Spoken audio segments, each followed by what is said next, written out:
नमस्कार, आप देख रहे हैं दैनिक साथी हरियाणा। हरियाणा में लोकसभा व विधानसभा चुनाव से ठीक पहले अब टिकट कटने व टिकट मिलने को लेकर भी सीटिंग सांसद व विधायकों के साथ दिल्ली व चंडीगढ़ जाने का सपना सजोए बैठे नेताओं का बीपी व शुगर दोनों बढ़े हुए हैं। हर कोई नेता अपने अपने तरीके से टिकट कटने व मिलने के समीकरण समझाता हुआ दिखाई दे सकता है। युवा हो या फिर बुजुर्ग, सबके अपने अपने आकलन हैं। हालांकि राजनीति है ही संभावनाओं का खेल। बीते 3 राज्यों में मुख्यमंत्री के चुनाव की बात हो या फिर बिहार में नीतीश द्वारा फिर पाला बदलकर इंडी गठबंधन छोड़कर एनडीए में शामिल होने का मसला, ऐसे में अब हर कोई इस आस में है कि पता नहीं किसकी लॉटरी लग जाए। वहीं सीएम के पूर्व ओएसडी व वर्तमान में भाजपा प्रदेश मीडिया प्रमुख व बादशाहपुर विधानसभा क्षेत्र में पीले गार्ड वाला भाई के नाम से मशहूर जवाहर यादव ने भिवानी में कुछ ऐसा कहा कि नेताओं की धड़कनें बढ़ गई। भिवानी में आयोजित प्रेस कॉन्फ्रेंस में 20 से 30% टिकट कटने का दावा ही कुछ ऐसा है। अब आपको दिखाते हैं भिवानी पहुंचे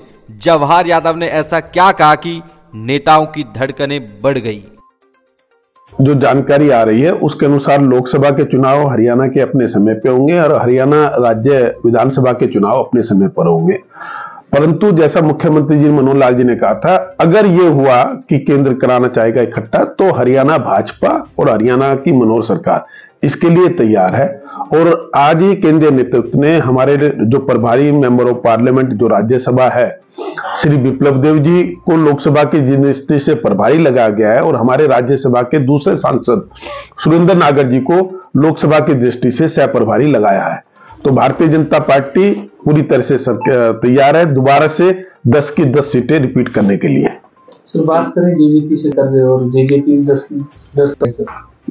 देखिए, ये तो उनको तय करना है कि उनके यहाँ से कौन लड़ता नहीं लड़ता। अभी तक हमारी जो प्रभारी जी की भी स्टेटमेंट है वो ये है कि 10 की 10 सीटें यहाँ भारतीय जनता पार्टी लोकसभा की लड़ेगी। तो बात कर चर्चाएं हैं, प्रबल कल हो सकता है कि एनडीए में उनकी वापसी हो जाए, किस प्रकार देख रहे हैं सर? देखिए, बिहार में टूट फूट है वो सबको नजर आ रही है। इंडिया गठबंधन बेसिकली सत्ता लोलुपता के लिए बना एक गठबंधन है। अपनी ममता बनर्जी ने उनसे किनारा कर लिया है। भगवत मान का मैं स्टेटमेंट रहा था, पंजाब में उन्होंने किनारा कर लिया है।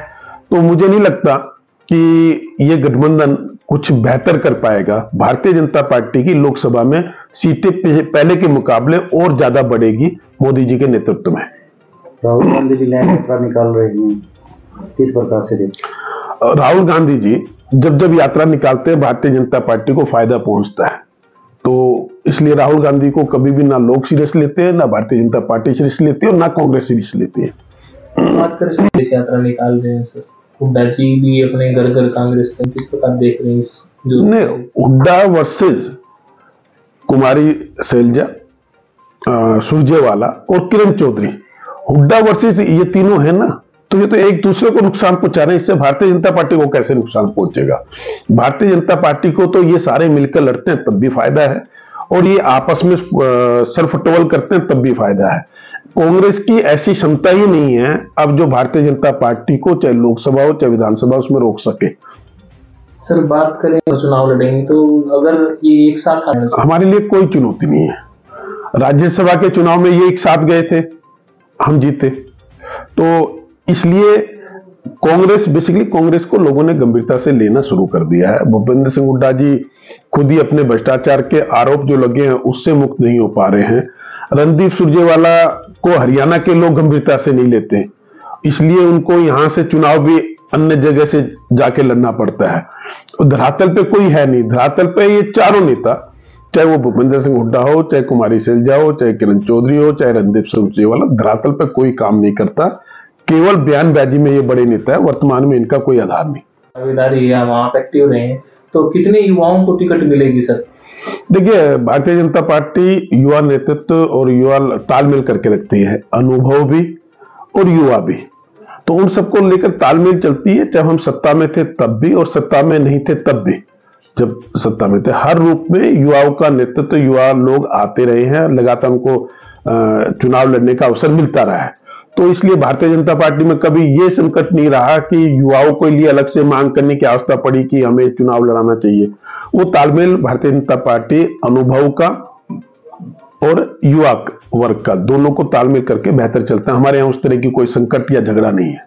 टिकट सर कटी थी तो क्या ऐसा हरियाणा में भी हो सकता है क्या सर, जो परफॉर्मेंस के हिसाब से जो देखिए, तो मेरे संज्ञान में नहीं है कि सर्वे हुए हैं। दूसरा, अगर सर्वे होंगे तो आपके बताने वाला विषय नहीं है, उसमें क्या है। भारतीय जनता पार्टी 90 की 90 सीटों पर अपने प्रत्याशियों को जिताने का काम करता है, भारतीय जनता पार्टी का कार्यकर्ता। और ये कभी नहीं होता, कोई भी राजनीतिक पार्टी हो, कि 90 लोग जो पहले चुनाव लड़े अगली बार वो 90 ही लड़ते हैं। कुछ लोग उसमें से दिवंगत हो जाते हैं, कुछ की आयु ज्यादा हो जाती है, कुछ बीमारी के गिरफ्त में आ जाते हैं। तो इसलिए बदलाव, एक स्वाभाविक बदलाव तो वैसे भी होता है। 20-30% टिकटें तो हर राजनीतिक पार्टी की वैसे ही बदल जाती है, चाहे उसमें कुछ उनके राजनीतिक कारण हो, पारिवारिक कारण हो, कोई हेल्थ के इश्यू हो, व्यक्ति जीवित नहीं रहता, तो एक स्वाभाविक प्रक्रिया है। जवाहरिया किन उद्देश्यों को लेकर बात युवाओं की करें, बुजुर्गों की करें, क्योंकि हमने देखा बादशाहपुर में लगातार आप काम कर रहे हैं ग्राउंड लेवल पर, तो किस प्रकार भिवानी में भी आप आए हैं, तो किस प्रकार आप लहर देख रहे हैं सर युवाओं को लेकर? देखिए, भारतीय जनता पार्टी के कार्यकर्ता होने के नाते भारतीय जनता पार्टी के प्रत्येक कार्यकर्ता ये चाहे कि मैं चुनाव लड़ूंगा तो उसमें गलत नहीं है। जो पार्टी तय करती है कि किसको कब चुनाव लड़ाना। आम आदमी पार्टी लड़ेगी और केजरीवाल भी कल जींद आ रहे हैं सर, तो बीजेपी पार्टी देख रही है हरियाणा में। देखिए, हरियाणा में आम आदमी पार्टी का कोई स्कोप नहीं है। आज तक आम आदमी पार्टी ने कभी भी भारतीय जनता पार्टी की कोई सरकार नहीं बदली। अगर वो दिल्ली में सरकार में आए तो वहां शीला दीक्षित होती थी, अगर वो पंजाब में सरकार आए तो वहां भी कांग्रेस की कैप्टन अमरिंदर की सरकार होती थी। जहां भारतीय जनता पार्टी की सरकारें हैं वहां आम आदमी पार्टी का वजूद नहीं है। गुजरात भी वो गए, मध्य प्रदेश भी वो गए, जहां जहां गए वो हमें नहीं बदल पाए हैं आज तक। और मुझे लगता है दूसरा, इनका विरोधाभास इतना संकट है।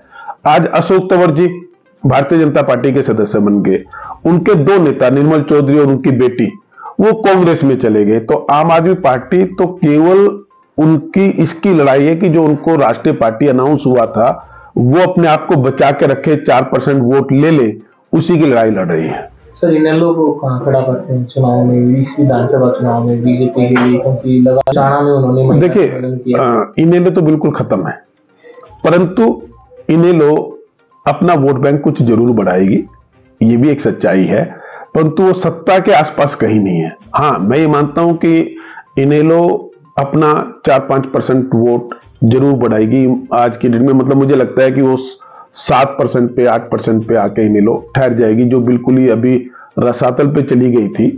इस बार वो अपना 2-3% वोट बैंक बढ़ाने में कामयाब होगी, परंतु उनका कोई विधायक जीतेगा 90 में से, इस पे मुझे संशय है। सर बात करें जेजेपी वाया पार्टी की जो तैयारियां लग रही हैं वो अपनी, देखिए मैं तो कुछ नहीं कर रहा हूं, आपकी स्टेटमेंट आपको बताता हूं।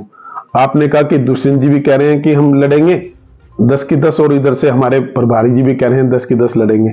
तो आने दीजिए, समय तब तय होगा।